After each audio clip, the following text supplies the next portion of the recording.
Hello and welcome to another daily devotion as this week's topic is March Madness.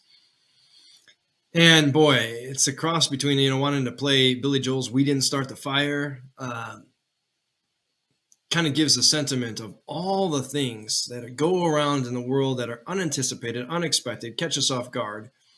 Whether it's starts with disruptive and different narratives about an election and division and anger and hostility and neighbors arguing neighbors and family members fighting. And we're not going to talk about this at Thanksgiving dinner, at Christmas, because we don't want to hate each other. And then that settles down for a second. And then all of a sudden we got this worldwide pandemic and everybody's going crazy and everything's shut down and all big gatherings are closed off and people's weddings are canceled and postponed and vacations and cruises are offline and people are working from home. And then all of a sudden, hey, everything's lifting a little bit. We're getting out of this. And then there's an invasion, a war, and daily reports of shelling and refugees getting under attack in Ukraine. It can all feel just a little overwhelming. And as a person of faith, this Lent, I had a friend I was talking to and he said, Lent, yeah, doesn't it feel like we've been going through Lent for like the last 3 years? I mean, Lent's a season of the wilderness, of waiting for some clarity of direction from God, of going through times of searching and struggling and wrestling and reflection. And what is it you want me to do in this great big world? And with all those things happening, I imagine a lot of us struggle with feeling confused, lost, depressed, exhausted. Lent is a great pause. It's a reset button. It says, it's like those before and after commercials. This is who you were before you used this product, Lent. And this is who you will be after the journey. Yeah, there's a lot of anger in the world.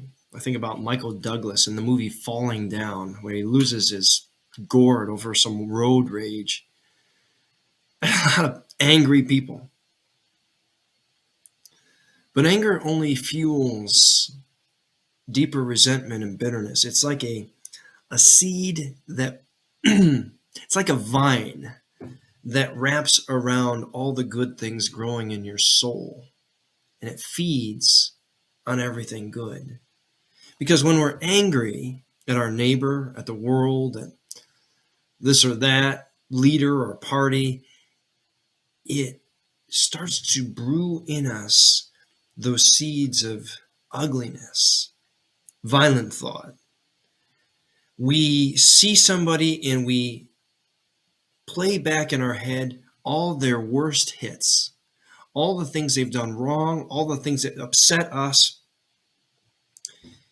and it blinds us to be able to see them as God sees them. See them in the crib room when their mother was doting upon them. See them around the Christmas tree or a Thanksgiving table as they're praying for their grandmother who is ailing when they're just a child. Seeing them be heartbroken for the first time after such hopefulness and walking on the clouds, lovesick. No, we paint them into a corner of ugly.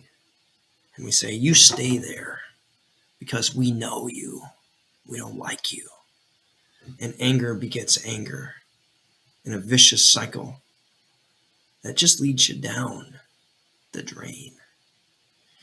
That's why I think Christ took it so seriously. He said, whenever you say you're a stupid idiot to your neighbor, you're angry at them, leave your stuff at the altar. Don't present your gifts to God, because you've got to go do what you can to make peace with your brother or sister, or to at least let that anger go. Don't let it hold you anymore. A cell of its own making. So if you find yourself overly angry today. I know sometimes you just get up on the wrong side of the bed. Maybe you didn't get enough sleep. The neighbors are throwing a loud party at 3 a.m. Sometimes there's just not a lot of avoiding angry. But our faith tells us that the anger that lashes out at neighbors, there's a place for righteous anger. There's a place for anger that moves us to action.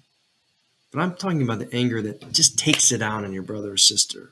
Anger just is maddening and makes us less than the people God wants us to be. So if part of March Madness has you angry, remember whose you are and who you are and the type of person God calls us to be.